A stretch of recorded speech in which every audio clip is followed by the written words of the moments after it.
С ухудшением ситуации с нехваткой муки и хлеба в государственных магазинах Туркменистана власти в Ашхабаде вновь усилили контроль за продажей хлеба.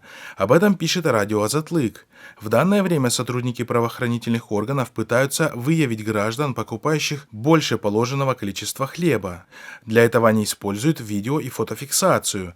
В эти дни сотрудники полиции ходят по государственным магазинам и ведут фото и видеосъемку стоящих в очередях жителей.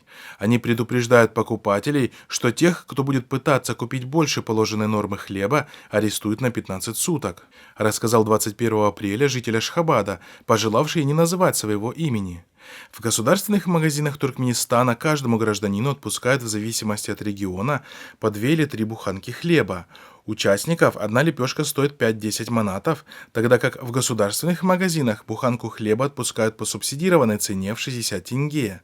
В последние годы на фоне ухудшающейся экономической ситуации и высокой безработицы большинство семей в Туркменистане стали зависеть от субсидированного хлеба. Несмотря на утверждение о перевыполнении государственного плана по производству пшеницы, власти страны уже много лет испытывают серьезные трудности в обеспечении населения мукой и хлебом. Перед государственными магазинами выстраиваются огромные очереди.